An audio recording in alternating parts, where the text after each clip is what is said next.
Hi hello friends, ಎಲ್ಲರಿಗೂ ನಮಸ್ಕಾರ. Welcome back to Sirimane ಅಡುಗೆ.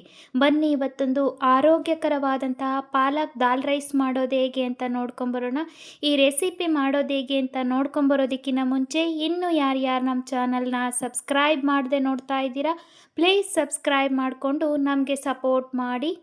ಪಾಲಕ್ ದಾಲ್ ರೈಸ್ ಮಾಡೋದಕ್ಕೆ ಏನೇನು ಸಾಮಗ್ರಿಗಳು ಬೇಕು ಅಂತ ಒಮ್ಮೆ ನೋಡ್ಕೊಂಬರೋಣ. 1 ಕಪ್ ಆಗೋವಷ್ಟು ಹಂಸ ಅಕ್ಕಿನ ತೊಗೊಂಡಿದ್ದೀನಿ. ನಿಮ್ಮ ಹತ್ರ ಸೋನಾ ಮಸೂರಿ ಅಕ್ಕಿ ಇದ್ದರೆ ಸೋನಾ ಮಸೂರಿ ಅಕ್ಕಿ ಅಥವಾ ರೇಷನ್ ಅಕ್ಕಿ ಇದ್ದರೆ ರೇಷನ್ ಅಕ್ಕಿನ ತೊಗೊಬೋದು. ನಾನಿಲ್ಲಿ 1/4 ಕಪ್ ಆಗೋಷ್ಟು ಮಸೂರು ಬೇಳೆ, 1/4 ಕಪ್ ಆಗೋಷ್ಟು ತೊಗರಿ ಬೇಳೆನ ತೊಗೊಂಡಿಟ್ಕೊಂಡಿದ್ದೀನಿ. ಇನ್ನು ಒಗ್ಗರಣೆಗೆ ಸಾಸಿವೆ ಜೀರಿಗೆನ ತೊಗೊಂಡಿದ್ದೀನಿ. 1 ಟೀ ಸ್ಪೂನಷ್ಟು ಗರಂ ಮಸಾಲನ ತೊಗೊಂಡಿದ್ದೀನಿ. ಒಂದು ಅರ್ಧ ಕಟ್ ಆಗೋವಷ್ಟು ಪಾಲಕ್ ಸೊಪ್ಪನ್ನ ಚೆನ್ನಾಗಿ ಕ್ಲೀನ್ ಮಾಡಿ ವಾಶ್ ಮಾಡಿ ಕಟ್ ಮಾಡಿ ಇಟ್ಕೊಂಡಿದ್ದೀನಿ. 1 ಮೀಡಿಯಮ್ ಸೈಜ್ ಈರುಳ್ಳಿನ ಚಿಕ್ಕದಾಗಿ ಕಟ್ ಮಾಡಿ ಇಟ್ಕೊಂಡಿದ್ದೀನಿ. ಸ್ಪೂನಷ್ಟು ಶುಂಠಿ ಬೆಳ್ಳುಳ್ಳಿ ಪೇಸ್ಟು, ಸ್ವಲ್ಪ ಕೊತ್ತಂಬರಿ ಸೊಪ್ಪು, ಕರಿಬೇವು, 1 ಸ್ಪೂನಷ್ಟು ಧನಿಯಾ ಪುಡಿ, ರುಚಿಗೆ ತಕ್ಕಷ್ಟು ಉಪ್ಪು, ಟೊಮೊಟೊನ ಕಟ್ ಮಾಡಿ ಇಟ್ಕೊಂಡಿದ್ದೀನಿ. ಮಾಡೋದಕ್ಕೆ ಎಣ್ಣೆ ಮತ್ತು ಖಾರಕ್ಕೆ ತಕ್ಕಷ್ಟು ಒಂದು 4ರಿಂದ 5 ಒಣಮೆಣ್ಸಿನ್ಕಾಯಿನ ತೊಗೊಂಡಿದ್ದೀನಿ. ನೀವು ಹಸಿರು ಮೆಣಸಿನ್ಕಾಯಿನ ಸಹ ಯೂಸ್ ಮಾಡ್ಕೊಳ್ಬೋದು. ಇವಾಗ ಮಾಡೋದು ಹೇಗೆ ಅಂತ ನೋಡ್ಕೊಂಬರೋಣ. ನಾನಿಲ್ಲಿ ಒಂದು ಪಾತ್ರೆಗೆ ನಾನು ತೊಗೊಂಡಿರೋ ಅಂಥ ಅಕ್ಕಿ ಮತ್ತು ಬೇಳೆನ ಹಾಕಿ 1-2 ಸರಿ ಚೆನ್ನಾಗಿ ವಾಶ್ ಮಾಡ್ಕೊಳ್ತಾ ಇದ್ದೀನಿ. ನೀವು ಇದಕ್ಕೆ ಹೆಸರು ಬೇಳೆ ಸಹ ಸೇರಿಸ್ಕೊಳ್ಬೋದು. ನಿಮ್ಗೆ ಇಷ್ಟ ಆಗೋಂಥ ಯಾವುದೇ ಥರದ ದಾಲ್ನ ಸಹ ಸೇರಿಸ್ಕೊಳ್ಬೋದು. ನಾನಿಲ್ಲಿ 2 ಥರದ ಬೇಳೆನ ಅಷ್ಟನ್ನೇ ಸೇರಿಸ್ಕೊಂಡಿದ್ದೀನಿ. ಬೇಳೆನ ಸೇರಿಸಿ 1-2 ಸರಿ ಚೆನ್ನಾಗಿ ವಾಶ್ ಮಾಡಿಕೊಂಡು, ನಾನು ಅಕ್ಕಿನ ತೊಗೊಂಡಿರೋ ಅಂಥ ಕಪ್ಪಲ್ಲಿ ಒಂದು 3 ಕಪ್ ಆಗೋಷ್ಟು ನೀರನ್ನು ಸೇರಿಸ್ಕೊಂಡು ಒಂದು 3 ವಿಷಿಲ್ ತೆಗೆಸ್ಕೊಳ್ತಾ ಇದ್ದೀನಿ. ನೀವು ಅರಿಶಿನ ಇವಾಗ ಬೇಕು ಅಂದರೆ ಸೇರಿಸ್ಕೊಳ್ಬೋದು, ಬೇಡ ಅಂದರೆ ಒಗ್ಗರಣೆಗೆ ಸೇರಿಸ್ಕೊಳ್ಬೋದು. ನಾನು ಇವಾಗ ಅರಿಶಿನ ಸೇರಿಸ್ಕೊಂಡು ಲಿಡ್ನ ಕ್ಲೋಸ್ ಮಾಡಿ ಒಂದು 3 ವಿಷಿಲ್ನ ತೆಗೆಸಿದ್ದೀನಿ. ಕುಕ್ಕರ್ ತಣ್ಣಗಾಗೋ ಅಷ್ಟರಲ್ಲಿ ನಾವು ಈ ಕಡೆ ಒಗ್ಗರಣೆ ಸಹ ಮಾಡ್ಕೊಳ್ಬೋದು. ನಾನಿಲ್ಲಿ ಸ್ಟವ್ ಮೇಲೆ ಒಂದು ಕಡಾಯಿನ ಇಟ್ಕೊಂಡು ಅದಕ್ಕೆ 1-2 ಸ್ಪೂನಷ್ಟು ಎಣ್ಣೆ, 1 ಸ್ಪೂನಷ್ಟು ತುಪ್ಪನ ಸೇರಿಸ್ಕೊಂಡು, ತುಪ್ಪ ಎಣ್ಣೆ ಬಿಸಿ ಆದಮೇಲೆ ನಾನು ಅದಕ್ಕೆ ಸಾಸಿವೆ ಜೀರಿಗೆನ ಸೇರಿಸ್ಕೊಳ್ತಾ ಇದ್ದೀನಿ. ಸಾಸಿವೆ ಜೀರಿಗೆ ಚಿಟಪಟ ಅಂತ ಸಿಡಿದ ಮೇಲೆ ನಾನು ಅದಕ್ಕೆ ಕರಿಬೇವಿನ ಸೊಪ್ಪನ್ನ ಸೇರಿಸ್ಕೊಳ್ತಾ ಇದ್ದೀನಿ. ನಾನು ಆವಾಗಲೇ ಹೇಳ್ದಾಗೆ ನಿಮಗೆ ಖಾರಕ್ಕೆ ಹಸಿರು ಮೆಣಸಿನ್ಕಾಯಿ ಬೇಕು ಅಂದರೆ ಸೇರಿಸ್ಕೊಳ್ಬೋದು. ಹಸಿರು ಮೆಣಸಿನ್ಕಾಯಲ್ಲಿ ಜಾಸ್ತಿ ಗ್ಯಾಸ್ಟ್ರಿಕ್ ಆಗುತ್ತೆ ಅಂತ ಹೇಳ್ತಾರೆ, ಹಾಗಾಗಿ ನಾನಿಲ್ಲಿ ಒಣಮೆಣ್ಸಿನ್ಕಾಯಿನ ಸೇರಿಸ್ಕೊಳ್ತಾ ಇದ್ದೀನಿ. ಒಣಮೆಣ್ಸಿನ್ಕಾಯಿನ ಸೇರಿಸ್ಕೊಂಡು 1-2 ಸೆಕೆಂಡ್ ಚೆನ್ನಾಗಿ ಫ್ರೈ ಮಾಡಿಕೊಂಡು ಅದು ಸ್ವಲ್ಪ ಖಾರ ಬಿಟ್ಟಾದಮೇಲೆ ನಾನು ಅದಕ್ಕೆ ಕರಿಬೇವಿನ ಸೊಪ್ಪನ್ನು ಸೇರಿಸ್ಕೊಳ್ತಾ ಇದ್ದೀನಿ. ಕರಿಬೇವಿನ ಸೊಪ್ಪನ್ನು ಸೇರಿಸಿ ಚಿಕ್ಕದಾಗಿ ಕಟ್ ಮಾಡಿ ಇಟ್ಕೊಂಡಿರೋ ಅಂಥ ಈರುಳ್ಳಿನ ಸೇರಿಸ್ಕೊಳ್ತಾ ಇದ್ದೀನಿ. ನೀವು ಶುಂಠಿ ಬೆಳ್ಳುಳ್ಳಿನ ಜಜ್ಜಿ ಸಹ ಅಥವಾ ಸಣ್ಣದಾಗಿ ಹೆಚ್ಚಿ ಸಹ ಸೇರಿಸ್ಕೊಳ್ಬೋದು. ನಾನಿಲ್ಲಿ ಮಾಡಿಟ್ಕೊಂಡಿರೋ ಅಂಥ ಶುಂಠಿ ಬೆಳ್ಳುಳ್ಳಿ ಪೇಸ್ಟ್ನ ಸೇರಿಸ್ಕೊಂಡು ಈರುಳ್ಳಿ ಚೆನ್ನಾಗಿ ಟ್ರಾನ್ಸ್ಪರೆಂಟ್ ಆಗಿ ಶುಂಠಿ ಬೆಳ್ಳುಳ್ಳಿ ಪೇಸ್ಟಲ್ಲಿರೋ ಅಂಥ ಹಸಿ ವಾಸನೆ ಹೋಗೋವರೆಗೂ ಚೆನ್ನಾಗಿ ನಾನು ಅದನ್ನು ಫ್ರೈ ಮಾಡ್ಕೊಳ್ತಾ ಇದ್ದೀನಿ. ಈರುಳ್ಳಿ ಚೆನ್ನಾಗಿ ಟ್ರಾನ್ಸ್ಪರೆಂಟ್ ಆಗೋವರೆಗೂ ಚೆನ್ನಾಗಿ ಫ್ರೈ ಮಾಡ್ಕೊಳ್ಬೇಕು. ಇವಾಗ ಚಿಕ್ಕದಾಗಿ ಕಟ್ ಮಾಡಿ ಇಟ್ಕೊಂಡಿರೋ ಅಂಥ ಒಂದು ಮೀಡಿಯಮ್ ಸೈಜು ಟೊಮೊಟೊನ ಸೇರಿಸ್ಕೊಳ್ತಾ ಇದ್ದೀನಿ. ನೀವು ಟೊಮೊಟೊನ ಸಹ ಮಿಕ್ಸಿ ಮಾಡಿ ಅಥವಾ ಪೇಸ್ಟ್ ಥರ ಮಾಡಿ ಸೇರಿಸ್ಕೊಳ್ಬೋದು. ನಾನಿಲ್ಲಿ ಚಿಕ್ಕದಾಗಿ ಹಚ್ಚಿ ಸೇರಿಸ್ಕೊಂಡಿದ್ದೀನಿ. ಟೊಮೊಟೊ ಚೆನ್ನಾಗಿ ಸಾಫ್ಟ್ ಆಗೋವರೆಗೂ ನಾವಿಲ್ಲಿ ಒಗ್ಗರಣೆಯಲ್ಲಿ ಅದನ್ನು ಮುಗಿಸ್ಕೊಳ್ಬೇಕಾಗುತ್ತೆ. ಟೊಮೊಟೊ ಚೆನ್ನಾಗಿ ಸಾಫ್ಟ್ ಆದಮೇಲೆ ನಾನಿಲ್ಲಿ ರುಚಿಗೆ ತಕ್ಕಷ್ಟು ಉಪ್ಪನ್ನು ಸೇರಿಸ್ಕೊಳ್ತಾ ಇದ್ದೀನಿ. ಅಡುಗೆಗೆ ಸಾಧ್ಯ ಆದಷ್ಟು ಕಲ್ಲುಪ್ಪನ್ನು ಸೇರಿಸ್ಕೊಳ್ಳಿ, ಆರೋಗ್ಯಕ್ಕೆ ತುಂಬ ಒಳ್ಳೆಯದು. ನೋಡ್ತಾ ಇರ್ಬೋದು ನಾನಿಲ್ಲಿ ರುಚಿಗೆ ತಕ್ಕಷ್ಟು ಉಪ್ಪನ್ನು ಸೇರಿಸಿ ಒಮ್ಮೆ ಚೆನ್ನಾಗಿ ಮಿಕ್ಸ್ ಮಾಡ್ಕೊಳ್ತಾ ಇದ್ದೀನಿ. ಮಿಕ್ಸ್ ಮಾಡಿದ ನಂತರ ಕ್ಲೀನ್ ಮಾಡಿ ಕಟ್ ಮಾಡಿ ಇಟ್ಕೊಂಡಿರೋ ಅಂಥ ಪಾಲಕ್ ಸೊಪ್ಪನ್ನು ಸೇರಿಸ್ಕೊಳ್ತಾ ಇದ್ದೀನಿ. ಪಾಲಕ್ ಸೊಪ್ಪು ಆರೋಗ್ಯಕ್ಕೆ ತುಂಬ ಒಳ್ಳೆಯದು.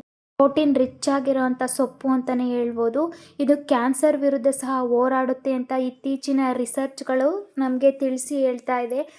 ನಮ್ಮ ಆರೋಗ್ಯನ ಪಾಲಕ್ ಸೊಪ್ಪು ತುಂಬ ಚೆನ್ನಾಗಿ ಕಾಪಾಡುತ್ತೆ ಅಂತಲೇ ಹೇಳ್ಬೋದು. ನೋಡಿ, ಪಾಲಕ್ ಸೊಪ್ಪಲ್ಲಿ ನೀರಿನಂಶ ಇರೋದ್ರಿಂದ ಈ ಥರ ಚೆನ್ನಾಗಿ ನೀರು ಬಿಟ್ಕೊಳ್ಳುತ್ತೆ. ಅಲ್ಲಿವರೆಗೂ ನಾವು ಅದನ್ನು ಚೆನ್ನಾಗಿ ಫ್ರೈ ಮಾಡ್ಕೊಳ್ಬೇಕಾಗುತ್ತೆ. ಹೊರಗಡೆ ಇದೆ ಪಾಲಕ್ ದಾಲ್ ರೈಸು 100 ರೂಪೀಸ್ ಮೇಲೆ ಇರುತ್ತೆ.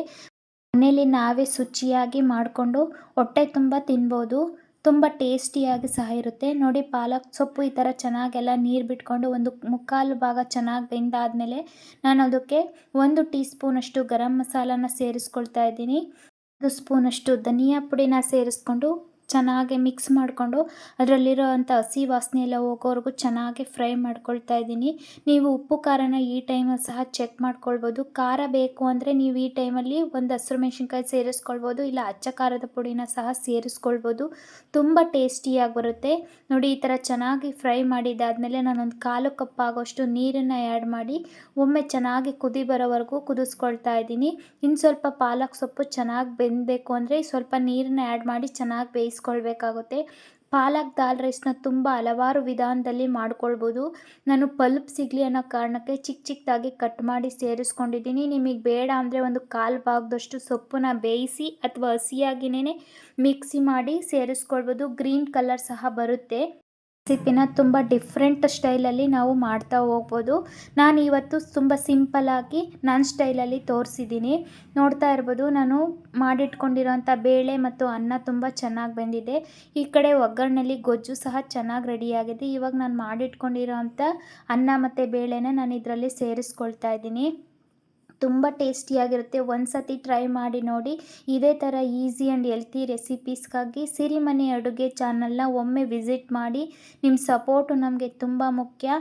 ಈ ರೆಸಿಪಿ ನಿಮಗೆ ಇಷ್ಟ ಆದರೆ ಒಂದು ಲೈಕ್ ಮಾಡಿ, ನಿಮ್ಮ ಫ್ರೆಂಡ್ಸ್ ಆ್ಯಂಡ್ ಫ್ಯಾಮಿಲಿಗೆ ಶೇರ್ ಮಾಡಿ ನಮಗೆ ಸಪೋರ್ಟ್ ಮಾಡಿ. ನಾನು ಮಾಡಿಟ್ಕೊಂಡಿರೋಂಥ ಅನ್ನನ ಸೇರಿಸಿ ಒಮ್ಮೆ ಚೆನ್ನಾಗಿ ಮಿಕ್ಸ್ ಮಾಡಿಕೊಂಡು ಒಂದು ಅರ್ಧ ಲೋಟದಷ್ಟು ನೀರನ್ನು ಇವಾಗ ಸೇರಿಸ್ಕೊಂಡು ಒಮ್ಮೆ ಚೆನ್ನಾಗಿ ಮಿಕ್ಸ್ ಮಾಡ್ಕೊಳ್ತಾ ಇದ್ದೀನಿ. ನಿಮಗೆ ತುಂಬ ತೆಳುವಾಗಿ ಬೇಕು ಅಂತ ಅಂದರೆ ಸ್ವಲ್ಪ ನೀರನ್ನು ಜಾಸ್ತಿ ಸೇರಿಸ್ಕೊಳ್ಬೋದು. ಗಟ್ಟಿಯಾಗಿ ಬೇಕು ಅಂತ ಅಂದರೆ ಇಷ್ಟೇ ಸಾಕಾಗುತ್ತೆ. ದಾಲ್ ರೈಸು ಸ್ವಲ್ಪ ತೆಳುವಾಗಿದ್ರೇ ತುಂಬ ಟೇಸ್ಟು ಚೆನ್ನಾಗಿರುತ್ತೆ ಅಂತ ಹೇಳ್ಬೋದು. ಈ ಟೈಮಲ್ಲಿ ನೀವು ನಿಮಗೆ ಬೇಕಾದಷ್ಟು ನೀರನ್ನು ಸೇರಿಸ್ಕೊಂಡು ಕನ್ಸಿಸ್ಟೆನ್ಸಿನ ಅಡ್ಜಸ್ಟ್ ಮಾಡ್ಕೊಳ್ಬೋದು. ಉಪ್ಪು ಖಾರನ ಒಮ್ಮೆ ಚೆಕ್ ಮಾಡ್ಕೊಳ್ಳಿ. ಖಾರ ಕಡಿಮೆ ಇದ್ದರೆ ಈ ಟೈಮಲ್ಲಿ ಅಚ್ಚ ಖಾರದ ಪುಡಿ ಅಥವಾ ಒಂದು ಹಸಿರು ಮೆಣಸಿನ್ಕಾಯಿನ ಸಿಕ್ಕಿದ್ದು ಸೇರಿಸ್ಕೊಳ್ಬೋದು. ನೋಡ್ತಾ ಇರ್ಬೋದು, ನಾನೊಮ್ಮೆ ಚೆನ್ನಾಗಿ ಮಿಕ್ಸ್ ಮಾಡ್ಕೊಂಡಿದ್ದೀನಿ. ಉಪ್ಪು ಖಾರನ ಚೆಕ್ ಮಾಡಿಕೊಂಡು ಉಪ್ಪು ಸ್ವಲ್ಪ ಕಡಿಮೆ ಅನ್ನಿಸ್ತು, ಹಾಗಾಗಿ ಈ ಟೈಮಲ್ಲಿ ನಾನು ಎಕ್ಸ್ಟ್ರಾ ಉಪ್ಪನ್ನ ಸಹ ಸೇರಿಸ್ಕೊಂಡು ಒಮ್ಮೆ ಚೆನ್ನಾಗಿ ಮಿಕ್ಸ್ ಮಾಡ್ಕೊಂಡಿದ್ದೀನಿ. ಕಟ್ ಮಾಡಿಟ್ಕೊಂಡಿರೋ ಅಂಥ ಕೊತ್ತಂಬರಿ ಸೊಪ್ಪಲ್ಲಿ ಸ್ವಲ್ಪ ಕೊತ್ತಂಬರಿ ಸೊಪ್ಪನ್ನ ಆ್ಯಡ್ ಮಾಡಿ ಒಮ್ಮೆ ಚೆನ್ನಾಗಿ ಮಿಕ್ಸ್ ಮಾಡಿಕೊಂಡು ಲಿಡ್ನ ಕ್ಲೋಸ್ ಮಾಡಿ ಒಂದು 2 ನಿಮಿಷ ಮಧ್ಯೆ ಮಧ್ಯೆ ಕೈ ಆಡ್ತಾ ಅದನ್ನು ಚೆನ್ನಾಗಿ ಕುದಿಸ್ಕೊಂಡ್ರೆ ಅನ್ನಕ್ಕೆ ಸಹ ಉಪ್ಪು ಖಾರ ತುಂಬ ಚೆನ್ನಾಗಿ ಹಿಡಿಯುತ್ತೆ. ನೋಡ್ತಾ ಇರ್ಬೋದು ನೀವು, ನಾನೊಂದು 2 ನಿಮಿಷಗಳ ಕಾಲ ಕುದಿಸ್ಕೊಂಡಾದಮೇಲೆ ತೋರಿಸ್ತಾ ಇದ್ದೀನಿ.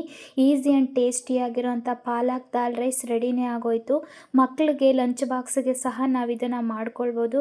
ಮಕ್ಕಳಿಗೆ ಡೈಜೆಷನ್ ಪ್ರಾಬ್ಲಮ್ ಇದ್ದರೆ ಸಹ ನಾವಿದನ್ನು ಖಂಡಿತವಾಗಿ ಕೊಡ್ಬೋದು. ಈಸಿಯಾಗಿ ಡೈಜೆಷನ್ ಆಗುತ್ತೆ. ಯಾವುದೇ ರೀತಿ ಕಾನ್ಸ್ಟಿಪೇಷನ್ ಪ್ರಾಬ್ಲಮ್ ಆಗೋದಿಲ್ಲ. ನೋಡಿ, ನಾನು ಇವಾಗ ಸ್ವಲ್ಪ ಕೊತ್ತಂಬರಿ ಸೊಪ್ಪನ್ನ ಸೇರಿಸ್ಕೊಂಡು ಸ್ಟವ್ನ ಆಫ್ ಮಾಡಿಕೊಂಡೆ. ನೋಡ್ತಾ ಇರ್ಬೋದು, ಈಸಿ ಆ್ಯಂಡ್ ಟೇಸ್ಟಿಯಾಗಿರೋಂಥ ಪಾಲಕ್ ದಾಲ್ ರೈಸ್ ರೆಡಿ ಆಯಿತು. ಇದೇ ಥರ ಈಸಿ ಆ್ಯಂಡ್ ಹೆಲ್ತಿ ರೆಸಿಪೀಸ್ಗಾಗಿ ನಿಮ್ಮ ಸಿರಿಮನೆ ಅಡುಗೆ ಚಾನಲ್ನ ಸಬ್ಸ್ಕ್ರೈಬ್ ಮಾಡಿಕೊಂಡು ನಮಗೆ ಸಪೋರ್ಟ್ ಮಾಡಿ. ರೆಸಿಪಿನ ಟ್ರೈ ಮಾಡಿ ಟೇಸ್ಟ್ ಹೇಗಿತ್ತು ಅಂತ ನನಗೆ ಕಮೆಂಟ್ ಮಾಡಿ ತಿಳಿಸಿ. ಹಾಗೆ ನೆಕ್ಸ್ಟ್ ವಿಡಿಯೋದಲ್ಲಿ ಸಿಗ್ತೀನಿ ಫ್ರೆಂಡ್ಸ್. ಅಲ್ಲಿವರೆಗೂ take care, bye. Thank you for watching.